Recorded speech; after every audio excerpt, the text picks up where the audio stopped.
এর আগে আমরা কথা বলেছিলাম ঋতুপর্ণ ঘোষের সিনেমায় নারী চরিত্র নিয়ে। আজকে আমরা ঋতুপর্ণ ঘোষের একটা বিশেষ চলচ্চিত্র আবহমান, এই সিনেমায় একটা নারী চরিত্র অর্থাৎ অন্যতম প্রধান নারী চরিত্র শিখাকে নিয়ে আলোচনা করব। শিখা, যিনি পর্দায় শ্রীমতী নামেও পরিচিত। তো শিখা আবহমান সিনেমার অন্যতম প্রধান নারী চরিত্র। আমরা জানি, যারা দেখেছি, আমি ধরে নিচ্ছি আপনারা সিনেমাটা দেখেছেন, এবং যারা ভালো চিত্রনাট্যের সিনেমা দেখতে চান বা আলাদা করে চিত্রনাট্য নিয়ে কাজ করতে চান, সিনেমা নিয়ে কাজ করতে চান, তাদের জন্য কিন্তু আবহমান সিনেমাটা একবার না বারবার দেখাটা খুব দরকার। এটাকে যদি আপনারা দেখেন তাহলে একটা চিত্রনাট্যের ক্লাস হয়ে যাবে আপনার, মানে আপনি বুঝতে পারবেন যে একটা চিত্রনাট্য কিভাবে লিখতে হয়। আলাদা করে অন্য অনেক কিছু পড়ার চেয়ে একটা সিনেমা দেখা খুব জরুরি বলে আমি অন্তত নিজে মনে করি। তো যাই হোক, শিখা চরিত্রের কথা বলছিলাম আবহমান সিনেমায়। শিখা চরিত্রটাকে আমরা যদি একদম শুরুতে দেখি, মানে সিনেমার শুরু না, কাহিনীর শুরুতে দেখি, তাহলে আমরা দেখি যে খুব সাধারণ একটা মেয়ে যে মিডিয়া জগতে আসতে চাইছে, সিনেমা জগতে আসতে চাইছে, সেখানে সে ভালো কিছু করতে চায়, কিন্তু তার প্রয়োজনটা কিন্তু আসলে খুব যে আমরা এক ধরনের সফিস্টিকেটেড পৃথিবী দেখি, সমাজ দেখি, সেরকম না। সে কাজ করতে চায়, অর্থ উপার্জন করতে চায়, এইটা তার একটা জরুরি জায়গা, তার একটা অবস্থান, তার একটা পরিস্থিতি। আর কাহিনীর শেষে গিয়ে যদি আমরা দেখি, তখন আমরা শিখা সরকারকে অর্থাৎ শ্রীমতীকে পাচ্ছি একজন স্টার হিসেবে। এটা কিন্তু একটা ব্যাপার যে সিনেমার মাঝখানে শিখার নামটা পর্যন্ত বদলে গেছে। আমরা বিভিন্ন সময়েই বিভিন্ন প্রসঙ্গে ক্যারেক্টার আর্ক নিয়ে কথা বলেছি, আজকেও বলবো, খুবই বিস্তারিত বলবো। কিন্তু একটা কথা বলি যে ক্যারেক্টার আর্ক খুব মোটা দাগে দেখতে পারেন যে একটা ভালো মন্দ হয়ে যাচ্ছে বা মন্দ ভালো হয়ে যাচ্ছে, গরিব ধনী হচ্ছে, ধনী গরিব হচ্ছে, শিক্ষাগত জায়গা বা অন্য অনেক কিছুতে একটা মোটা দাগে কারো পরিবর্তন হচ্ছে, সেটা এক জিনিস। কিন্তু খেয়াল রাখতে হবে যে সেইটার বাইরেও একটা পরিবর্তন মানুষকে আরো ছোট ছোট অনেক পরিবর্তনের দিকে নিয়ে যায়।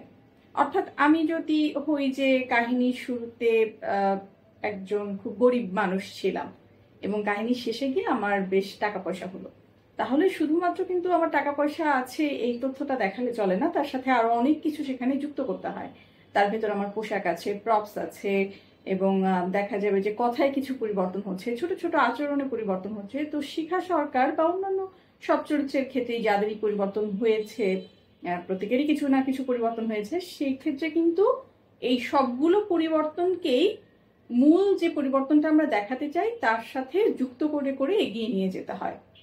অর্থাৎ ধীরে ধীরে পরিবর্তনটা কেমন করে হচ্ছে, আবার শেষে গিয়ে কেমন করে একটা মোটা দাগের পরিবর্তন আমাদের চোখে পড়ে, সেইটা দেখানোটা কিন্তু চিত্রনাট্যের একটা বড় কাজ। যেটা বলছিলাম যে এই সিনেমার কাহিনীর শুরুতে শিখাকে আমরা দেখি খুব সাধারণ একটা মেয়ে হিসেবে, যার আমরা বুঝতে পারি, জানতে পারি যে শিক্ষাগত যোগ্যতা খুব ভালো নয়, তার অর্থনৈতিক অবস্থা খুব ভালো নয়, তার যে সাংস্কৃতিক জ্ঞান, সামাজিক জ্ঞান, সেটাকে আমরা ঠিক সফিস্টিকেটেড বলতে পারি না।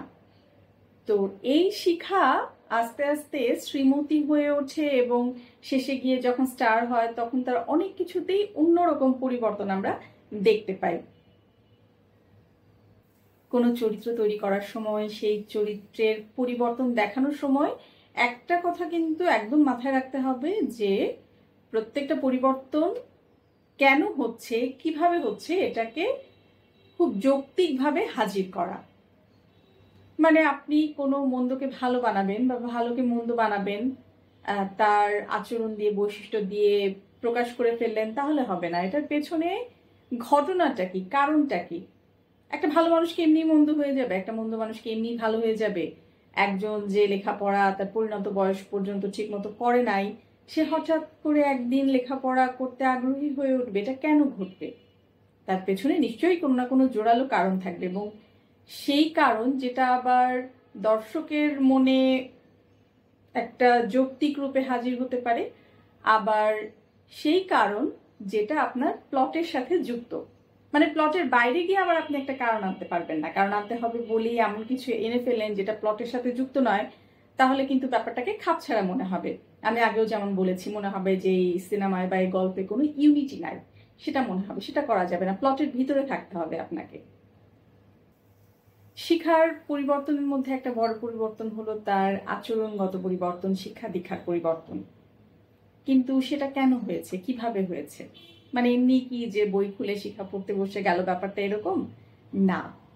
একজন ব্যক্তি এখানে ভূমিকা পালন করেছে, আসলে একাধিক ব্যক্তি ভূমিকা পালন করেছে। আপনি খেয়াল করেন যে আমরা ধরে নিই পরিচালকের প্রতি তার এক ধরনের অনুভূতি আছে বলে শিখা আস্তে আস্তে নিজেকে শিক্ষিত করে তুলতে চাইছে, এই ধরনের যে সফিস্টিকেটেড সমাজ, সেই সমাজের মতো হয়ে উঠতে চাইছে, সেই আকাঙ্ক্ষাটা তার ভেতর কাজ করছে। কিন্তু আরেকটা চরিত্র আসলে এখানে খুব বড় ভূমিকা পালন করে, তিনি হচ্ছেন পরিচালকের স্ত্রী। শিখা কিন্তু পরিচালকের স্ত্রীর প্রতিও এক ধরনের অনুরাগ নিয়ে আছে। তিনি যদিও নারী, অনুরাগের ধরনটা ভিন্ন, কিন্তু একটা শ্রদ্ধা, একটা ভালো লাগা, ভালোবাসা নিয়ে কিন্তু শিখা বেড়ে উঠছে, গড়ে উঠছে। কারণ পরিচালকের স্ত্রী আসলে তাকে তৈরি করছেন। ওখানে বলাই হচ্ছে যে তার শাড়ি পরিয়ে তাকে সুন্দর করে তৈরি করে তিনি ক্যামেরার সামনে তাকে হাজির করলেন, তাকে তিনি নাচের প্রশিক্ষণ দিচ্ছেন, কিভাবে কি করতে হবে। তিনি নিজেও যেহেতু অভিনেত্রী ছিলেন, সেই জায়গাটা তিনি তার যা কিছু সম্পদ, এমনকি শেষ পর্যন্ত তাকে তার স্বামী এবং যিনি পরিচালকও বটে, তিনি যে নামটা দিতে চেয়েছিলেন, দিয়েছিলেন, সেই নামটা পর্যন্ত তিনি শিখাকে দিয়ে দিলেন। অর্থাৎ দেবার ক্ষেত্রে তিনি কোনো কার্পণ্য করেন নাই।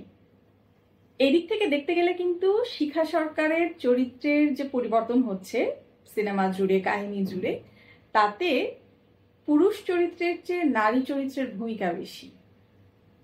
পরিচালক যা করছেন বা পরিচালকের প্রতি তার অনুরাগ, সেটা আমরা অল্প কিছু তথ্য দিয়ে জানি, কিন্তু যার ভূমিকা এখানে আমরা সরাসরি দেখছি তিনি হচ্ছেন পরিচালকের স্ত্রী।